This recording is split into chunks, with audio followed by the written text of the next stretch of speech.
Right, we're going to prepare the stage now for the next session. It is session 4, ladies and gentlemen. I think we're 3/4 of the way through. We still have a lot to go. Right, and this session is entitled Destination 2030, Smart Tourism and Resilience. And it will be moderated by Neslihan Gundes, Executive Director of the World Tourism Forum. Neslihan, the floor is yours. Take your seat. Next, we have Caroline Leboucher, CEO of Atout France, that is France's tourism development agency. Caroline, welcome to the stage.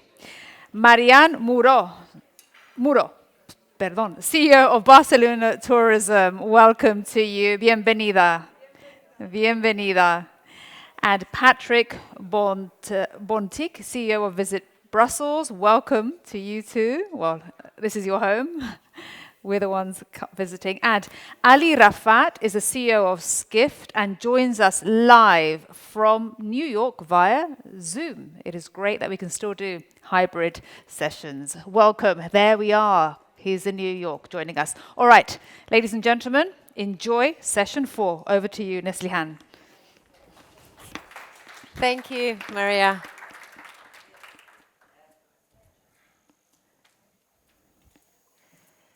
Caroline, Marian, and we have Patrick, and we have Ali.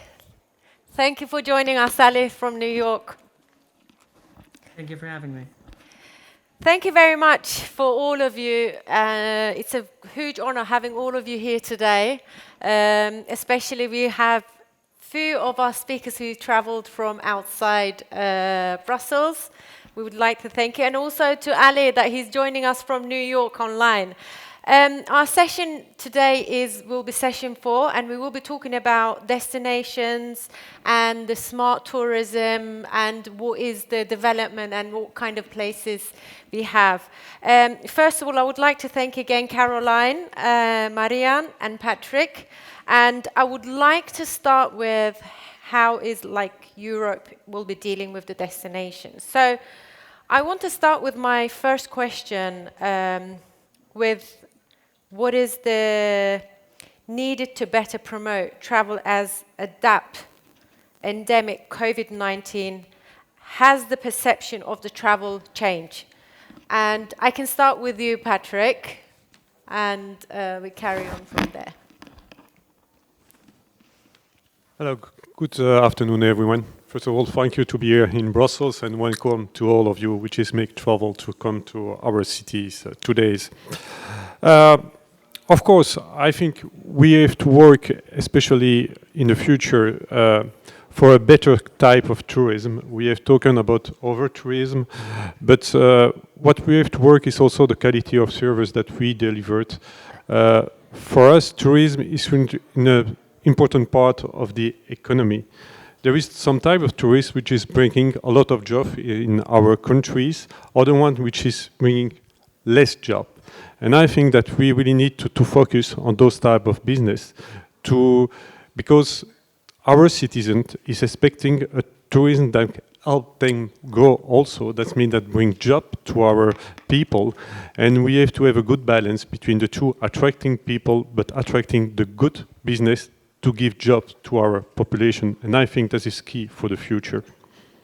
Great, thank you very much. And what is your feedback for this, Caroline? What would your feedback? Thank you so much for hosting this event. Hi, everyone. Hi, Ali. Nice to see you from New York. First, I think that we should raise awareness on the impact of tourism. Not only the economic impact, but it's important to inform and communicate on the figures. We should also communicate more about its social and environmental impact. So we need data, we need research, and it's directly linked to promotion, because if you want to do, and it's the second point, destination management, smart destination management and smart promotion, then you need data, you need research. So I would definitely raise that point. And you should not only make promotion, you should not only promote destinations, you should manage them. And also you should work on the offer, better quality, of course, but sustainable offer as well. And then you should promote that new offer. That's very important. And raise awareness among customers, among travelers, young travelers especially, about all this new offer, sustainable offer, and all the efforts put by the industry in that adaptation. And last but not least, I think that we need to communicate more about the wellness that is linked to the travel industry, that we should also communicate more about the social cohesion and mutual understanding that the industry is bringing to the world, because we're talking about over-tourism again. We hadn't heard about over-tourism for years, since 2019, since the pandemic. But now that we all see some articles in the newspapers talking about over-tourism and why tourism should be avoided, why tourism is not good for society, I think we should definitely react and communicate more about the social and positive social impact of tourism. Great, thank you very much. Ali, I would like to take your feedback about my question as well. Yeah, so thank you for having me there. You guys can hear me okay, right? We perfectly hear you. It feels Okay. like you're next to us. Thank you. I'm sorry I couldn't be there. It just happens to be the first week of school here in US, and my two boys are starting school today, so I couldn't come. But thank you again. So I think the biggest challenge that Europe has is that the headlines tell a very different story of where travel is today versus what the industry wants to market. Delayed flights, lost baggage, very expensive hotels, energy crisis. We did a story today in SKIFT on hotels in Europe worried about the rising energy costs. There was a story, this hotel in Scotland that we give an example of, whose energy costs have gone up 3 times just in the last few months. So 3x what it used to be pre-COVID. And so I think the reality versus what tourism wants to market somehow has to be bridged. And I'm not the person marketing it, it's the 3 people on stage that are marketing that. So the operational issues in travel have to be solved first. It's not over tourism, it's everything that comes along with over tourism. It's the labor shortage. So from my perspective, as we're covering the dailiness of travel in SKIFT, it's very much how do you bridge the gap between what is the reality and what the marketing messages are. So I guess that's my general opening challenge, if you will. Great, thank you very much. I mean, it's nice to hear about how the quality of the jobs should be increased and also the tourism growth. I have a question for Marian with regards to Barcelona. So I would like to ask Marian, after pandemic, has Barcelona started a transformation process? Thank you very much. It's a pleasure to be here. As you know, Barcelona in the past few years has experienced problems with the tourism, with the impact of the tourism. In fact, before the pandemic, the city was thinking about the need to work on a new model of tourism, a more sustainable model of tourism. And the pandemic has allowed us to advance in these change. We are working in a plan, in a medium-long long-term plan and involving the stakeholders, the private, the public, and the community, local community in the plan. The objective, specifically, of the plan is to define what the city must do to become of a sustainable urban destination in a broad sense. It's necessary, to highlight that each city is different, and that the plan must be designed according to the characteristics of the destination. For example, Barcelona, after the Olympic Games, there was an explosion of tourism, of visitors to the city. And all the effort was aimed to promotion, but not at management. Consequently, Barcelona has had a very important problems with the overcrowding. Why? Because the characteristics of the city, Barcelona is a small city, and the tourist attractions are all in the center of the city. The Barcelona Plan works 5 aspects: product, marketing, promotion, digitalization, TIC, and sustainability. We think that working properly each of them, we can make a more competitive, respectful, and friendly city, not only for the visitors, if not also for the residents. Making a plan and the implementation, it's very difficult. It's very difficult because it involves changes, and there is a great resistance to change. The first one is appears. The problems appears in the diagnosis. Disagreements on the real problems we have. Private sectors think this is the problem, there are these problems, and this is the first problem. Second, the definition of the measures to be adopted.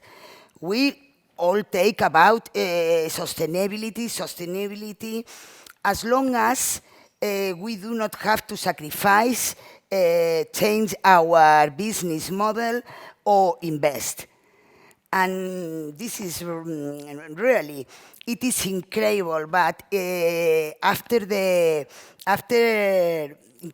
this summer, with some very good tourism results, the industry and the press just ask if we have reached the figures of 2019. And I don't understand.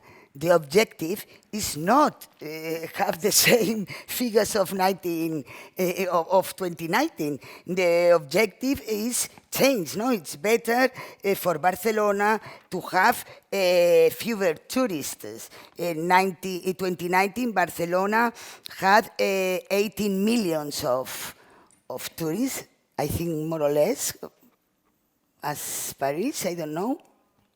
Well, I don't know about Paris, but France was over 90 millions. Yes. And then it's incredible, but you answer, no, we don't want have 18 millions. And they, why, I don't understand. And these questions from the private and the press.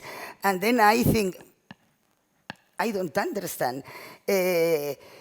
I think another problem in Barcelona, I don't know if in other places, is the politicization of the tourism.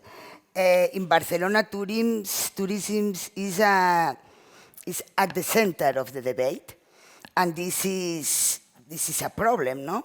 This is a problem because different parties use the tourism to to distinguish their ideologies, and this is big problem. I think the success of a transformational plan requires courage and great leaders.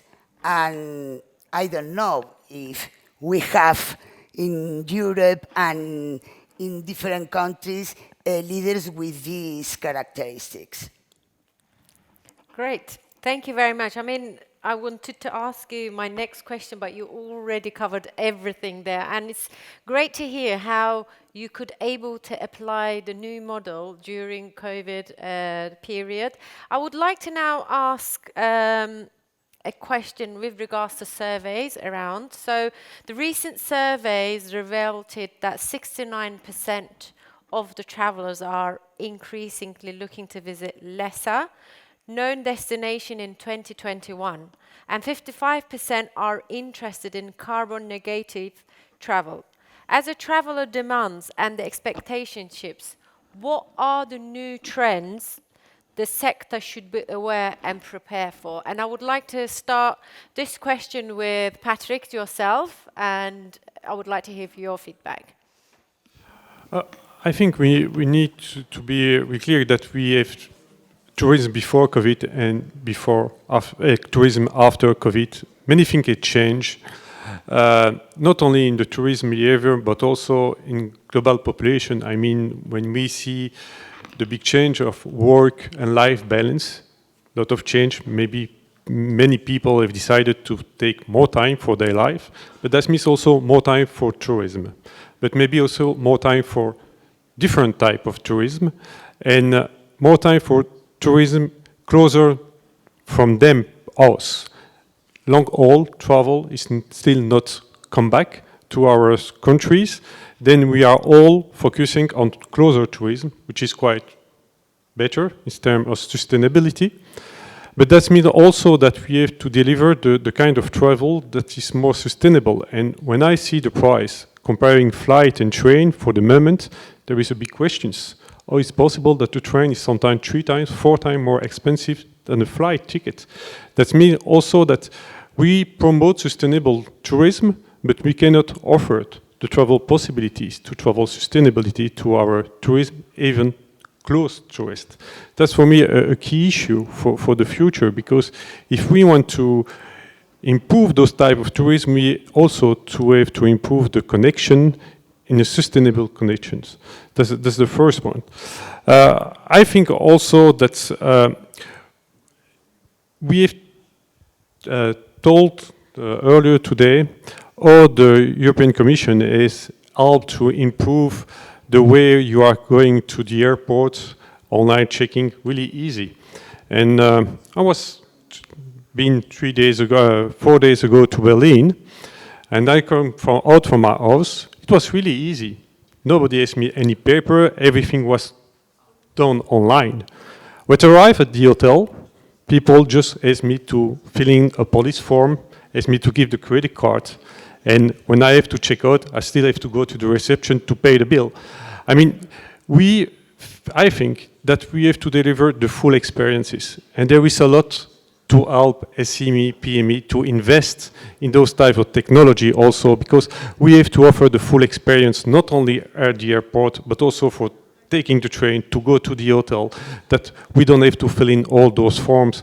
I think this key issue also for better tourism, smart tourism, is to offer a full experience since the beginning. I mean, I completely agree with you. It will be more improving the quality of the time that people are spending during their travel. Caroline, what would you like to add as a feedback for this question? Yes, as Patrick mentioned, seamless experience, contactless services. Many startups initiated services in that field. Probably Ali could dwell on that. So I think that definitely this is part of the future of travel. A second issue would be travel with a purpose. And I think that creative travel is probably one trend that we should work on, meaning that travelers want to make a difference, they want to work with the local communities, they want to make a difference towards the cultural heritage. So that's something we should be prepared for, and that's part of the quality of experience as well, and what customers and travelers, especially the youngest one, are looking for more and more. And it means that you need innovation, you need to invest in a new kind of offer and a more sustainable offer that was already said. And last but not least, accountability. I think that that's another trend, as discussed further. Sustainability is a key trend, it's a necessity. It's not a choice, we have to be sustainable. And we have to be accountable for that. We have to explain, we need figures, we need data again, and to explain the best practices, the efforts that the industry is putting in sustainability, and we have to explain the impact made by the industry. Great. I mean, I would like to hear, Marian, from you as well.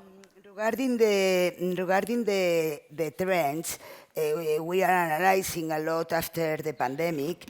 I think the need to travel, to see other places, is perceived as a necessity.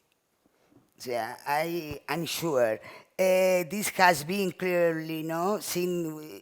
This has been clearly seen this summer, and I think this is important. It's a good news. Technology, increasing the use of technology for three objectives. To control risk and security, to give tools that enable tourists to make last-minute decisions in the destination, and technology to personalize the trip at the destination. And new ways to do tourism, slow tourism, a more relaxed way of travel, It's a new trend.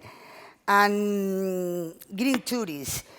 Tourists are looking for nature, less crowding spaces. That is why cities have to offer genuine, selective, and different experiences.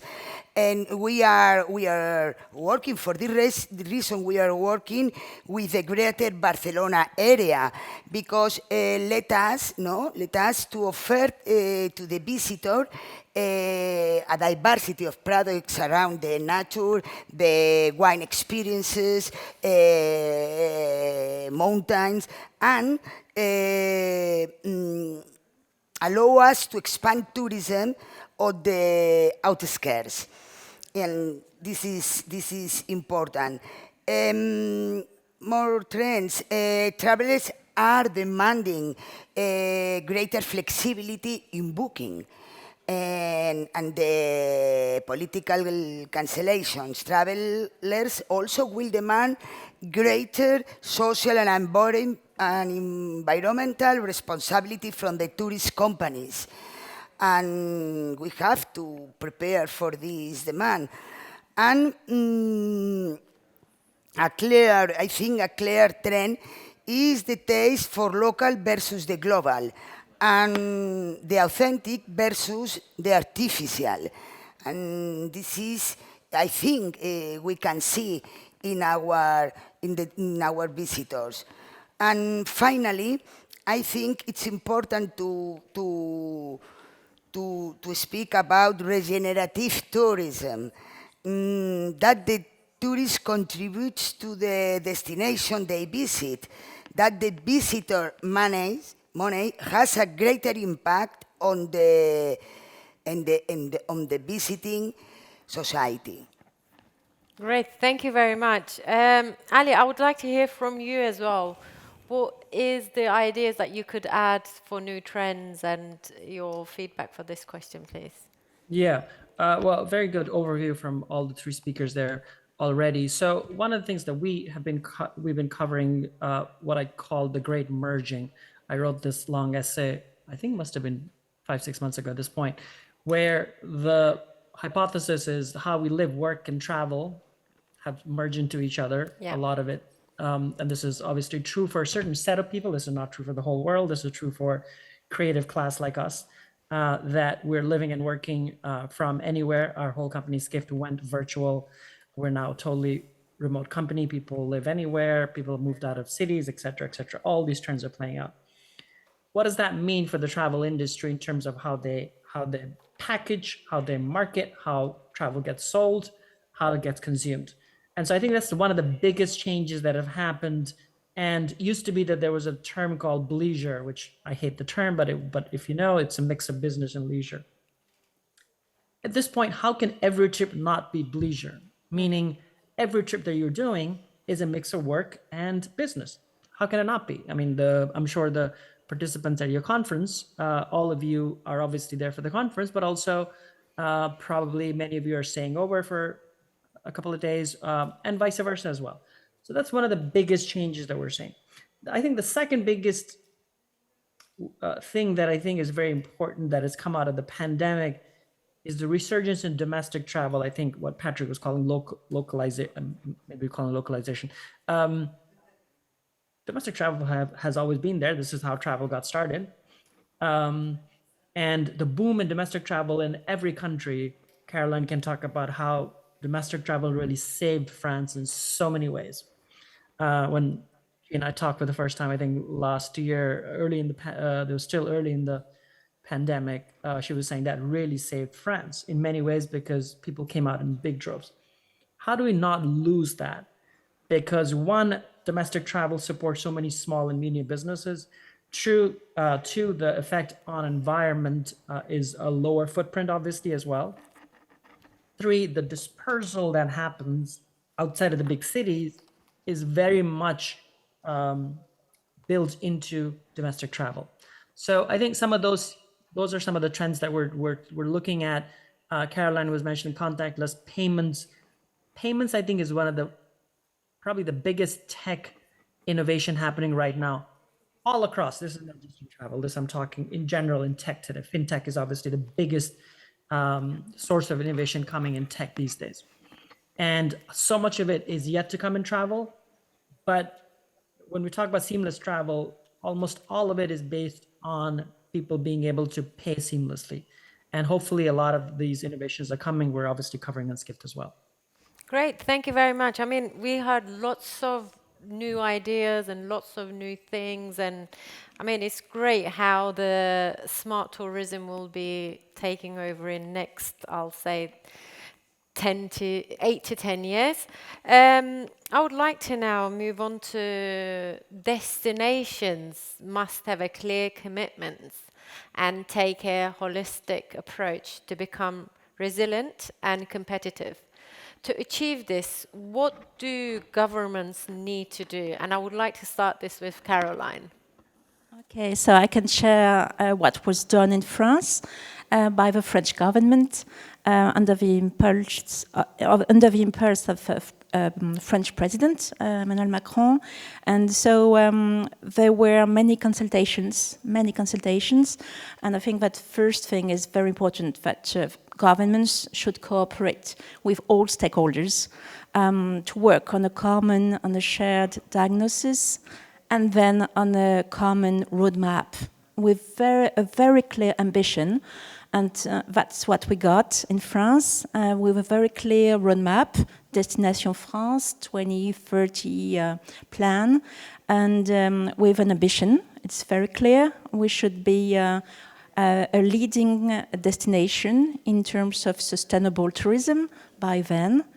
So the roadmap is set. We should have targets. We should also work on common tools for SMEs, to help SMEs, support SMEs, as well as destinations. That's what we are currently doing. We should share research data again, I think that's very important. Best practices, that's what we are doing currently, and encourage innovation and experimentation. That's very important because there are very interesting local experiments, but we have to get more of them. Test and learn, maybe in some cases fail, but that's very important to try and test and learn, and share those practices.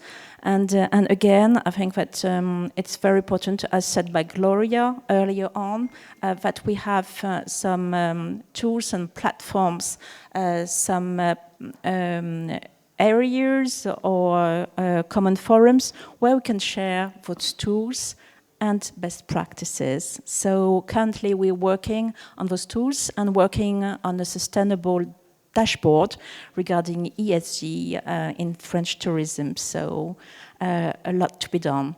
Great, thank you. Patrick, what do you think the government needs to do for these? But I think for organization than ourselves, like we call it DMO, I think we have to, first of all, we were more there to make marketing of our product, more promotion. I think now the key role is we need to change our mandate, in fact. We have to be really managing the destination with the stakeholders. Not only the actor of the sector, but also the local population. I think we have to build new destinations. We really need to work of what we want to do from our destination, the type of tourists that we want, the type of people that we want to attract, and what the citizens want also, and what we need in terms of economy.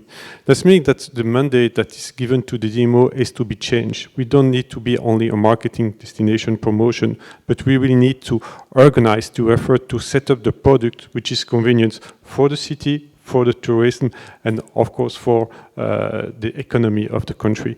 That's what can talk ESG in our business plan. We call PPP, People, Planet, Profit. But anyway, it's exactly the same. But I think that is really key for the future. And also we need to build a more resilient tourism in the future. That's really important. That we is also to bring to try to fidelize our customers, not bring all the time new one. But I think we saw also in tourism industry that we have to attract more people several times in our country. And I do believe that tourism, the basis of tourism is first of all helping people to meet each other. And sometimes we forget this, that we just bring people to see some place. But I think the most important thing in tourism is really helping people to exchange, to discover the culture of each other. And that we have also to bring new business model.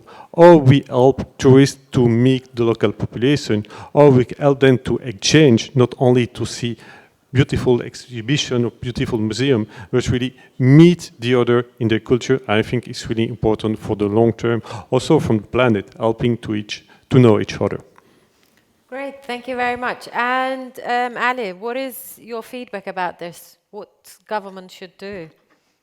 So this will come as no surprise to anybody who reads SKIFT in many ways, which is that government main goal should be to get out of the way in so many ways. We have said for many years that the government official, the tourism bodies need to be insulated from what I think you said, the word politicization of tourism boards, tourism authorities, et cetera, et cetera. That unfortunately happens in so many different ways all across. This is true for every country in the world. And so I would even go as far as to say there needs to be an upskilling of the government officials that manage tourism in these countries.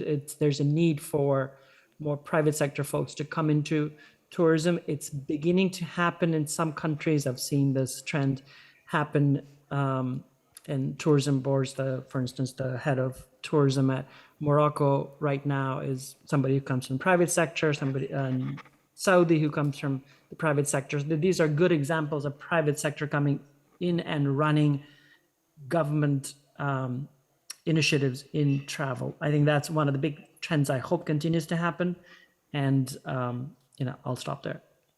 Great. I mean, I completely agree with you. I think we need more private sector joining into government to bring more initiative, more ideas, and it be more initiative. I would like to ask Marian her question again about transformation. I would like to know what plan and the measures you are implementing in Barcelona, if you could explain it to me. Okay, as I mentioned, we are working in 5 aspects, no? In product, in marketing, in promotion, sustainability, and technology. In product, we are working, I always talk about the 3 Ds. The 3 Ds, diversification, decentralization, and deseasonalization. And for me, it's the three words to have a competitive and sustainable product.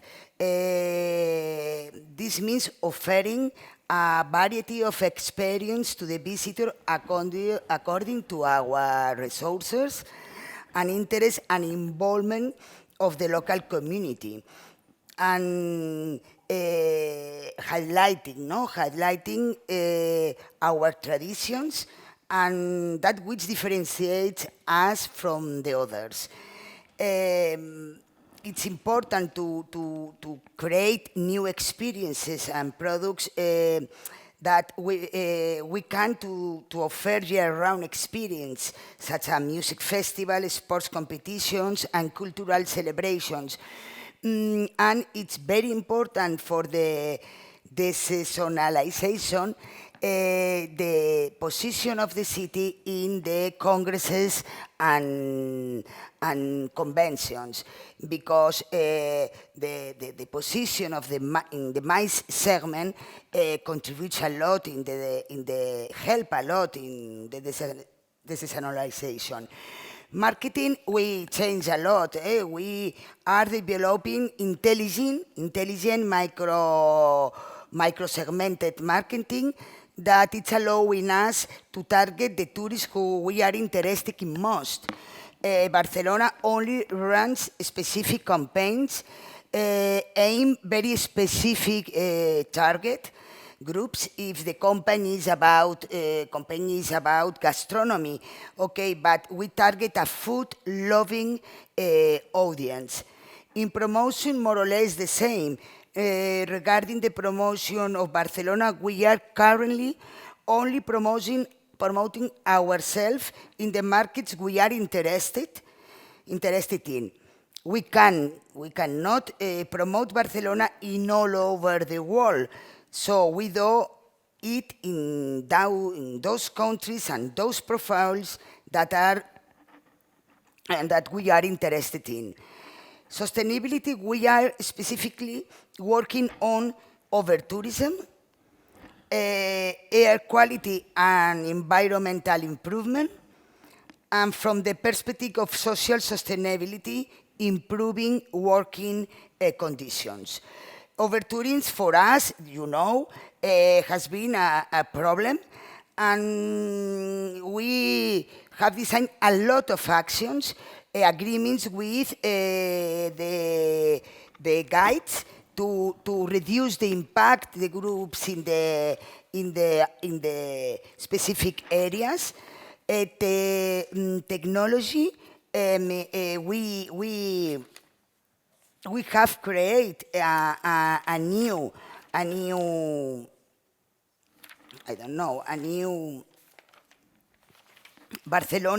Check Barcelona tool. It's a tool that a technological tool that let the tourists to book and to see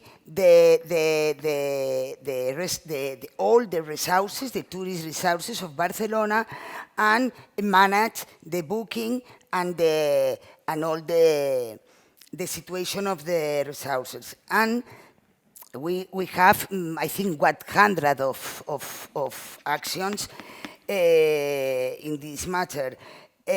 Barcelona has the biosphere certificate That implies that we have a specific commitment with sustainability. And we have 1,000 of companies with this certification. Great. I mean, I've heard about that platform that you were building last year about booking hotels, booking restaurants, finding venues, finding attractions, which is really good, interested me. I've been told that we have 5 minutes by our MC, so I want to wrap up with my last question, and very short, very quick. This is, again, I would want to start with Patrick's, is what needs to be done to help preserve the integrity, culture, heritage, and the beauty of the world's most treasured destinations? For me, there is two things which is really important. It just guarantee a better distribution of tourism in our main focus cities.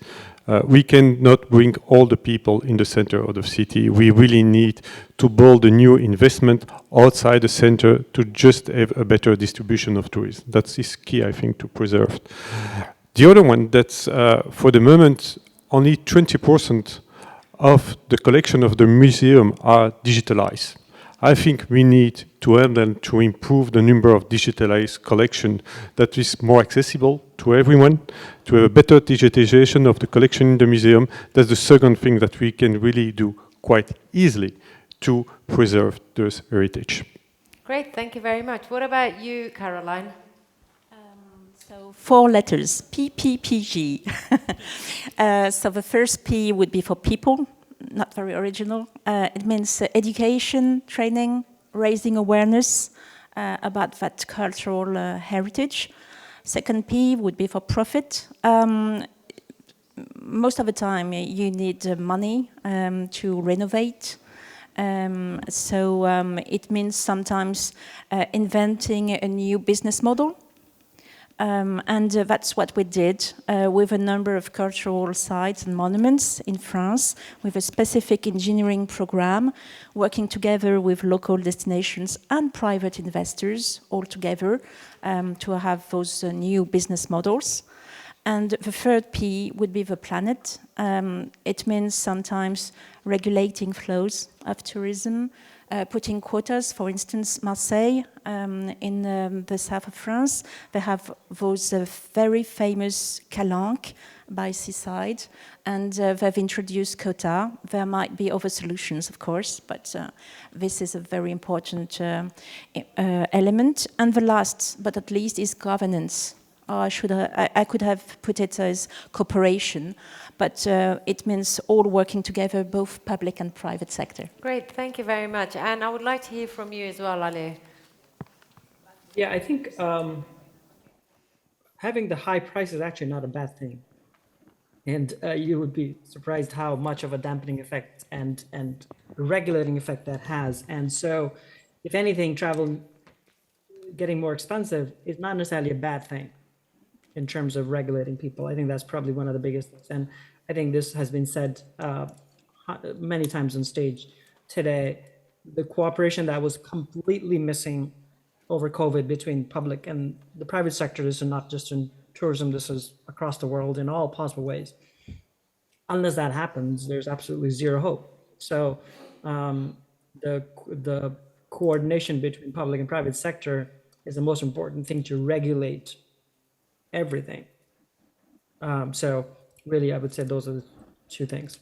Great, thank you very much. And Marian, you have anything to add, or you okay? Yeah, great.